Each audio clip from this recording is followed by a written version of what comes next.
there's 3 or 4 interesting themes I think that are going forward in the future. The first one is just revolutions in energy.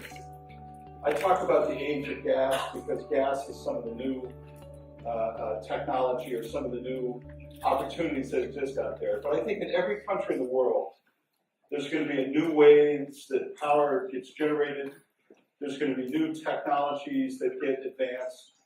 And in many ways, I think this age of gas will have an impact not just in places like the United States, but in China as well. And I just think traditional ways that power was generated, big central stations, primarily using coal. If you think of 10 or 20 years from now, that's going to be more distributed and there's going to be more diverse fuel settings in the future than there have been in the past.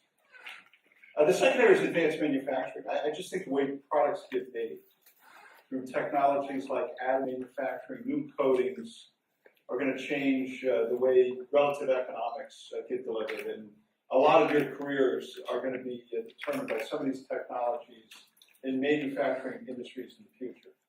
And this in many ways equalizes the global factory, if you will, in terms of how products get made. By 2020, probably 20% of the parts in a jet engine are going to be manufactured using additive manufacturing, 3D printing.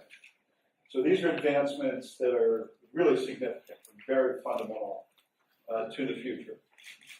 The third area is what we call the industrial internet, which is fundamentally the merger between physical science and analytics. So in the world that I grew up in, there were manufacturing companies, industrial companies, and there were software companies, and they were fundamentally separate. In the world you go into, every industrial company is going to be a software company. And all the analytics are going to be captured in terms of how the products operate. So, age of gas. Think about energy revolution. Think about revolutions in terms of how the products get made. Think about the merger of physical science and analytics, redefining the way the world works in the future. And lastly, I talk about a culture of simplification. GE today is in 8 divisions in 170 countries at a time of massive technical change and regulation. So the only way we can govern ourselves as a company is to constantly focus on simplifying. Fewer layers, fewer P&Ls, clearer lines of decision, faster communication, speed in everything we do, more delegation of authority, closer to the markets. You know, when I talk about culture simplification, I really talk about a revolution in terms of the way big companies govern themselves in the future. That's well underway. Now, it's worth spending a little bit of time just on this one point on the industrial internet, because I think at your age, you're all going to be impacted by this. And so, if you look at the left, that's an air derivative turbine.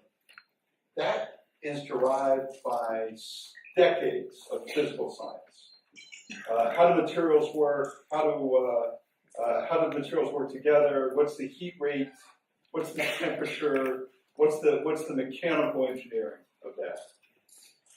Now, today, if you fly from, let's say, Beijing to Shanghai, the engines on that plane each will have between 20 and 30 sensors, and they'll take a terabyte of data on every flight. And that data will capture fuel consumption, it'll capture the wear on the turbine blades, it'll capture temperature in the engine, and that can all be modeled to optimize performance. So today you have the physics of the product meeting the analytics that are being generated, and relatively small savings, 1% fuel savings in aviation, 1% savings in rail productivity improvement, generates trillions of dollars of savings in the economy. So if you think about a market like China where efficiency is so important, the environment is so important, this marriage of data and physics and analytics is going to be hugely important. So when you hear the word industrial internet, it's more than just a buzzword, it's more than just a fancy new marketing word. This is really the future of how product science and analytical science will come together. Quite exciting. And a place where GE is investing about $500 million a year to lead in this space. So It's not that we aspire to be Microsoft or a software company, but we want to really understand the way our products work and the setting that they're in. And by doing that, we need to be basic in analytics and software going forward.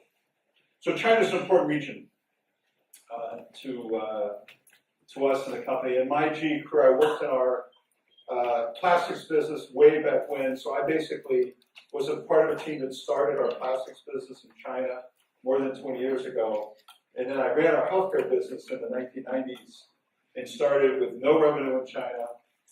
And today have a business that's about $2 billion, almost entirely localized in China. And so we've grown businesses in China over time. We always try to study what's important to the country. So the theory in China is help China solve its toughest problems. GE leaders read the 5-year plans. So we see the direction that the government's going in China. We read them as a team. We study where GE can participate and be a partner of China. So we are students of China as a team, as a company. And we see where our strategies intersect with where the future of China is going, and that's how we can be successful. So we try to improve the quality of people's lives in China. We localize what we do. We want to be the partner of choice. We want to be the employer of choice. And we think about China over the long term. We're closing in on roughly $10 billion of revenue in China and almost 20,000 people. So we have multiple factories. We localize. We're part of the environment. We're part of the country. And so this is a very big strategic opportunity for the company, but only because we're a good partner. We know how to we know how to develop products and services that solve our customers' needs in China, and we continue to invest as time goes on. So this is growing in China with China, and the way we feel. We do just about everything I've talked about today is basic in China. So all of our businesses, we've got, as I said, almost 20,000 people. We're huge in jet engines and power generation. We've got a very big healthcare product line, big locomotives. We've got a research center in Shanghai. So all of the basic research that we do as a company, we do in China. A young team, 6 years average tenure, but basically we've got Chinese nationals living around the world. Many of them running businesses back in China. So they've been able to live an experience of a multinational where they've worked here, they've worked other places, they've come back, and we've melded really the best of our culture with everything we've learned and the great people here. So some of them are sitting in the front row with me today, but we've got a great team here in the country that know the company, know GE, and know the region, and are very, very successful in terms of what they do.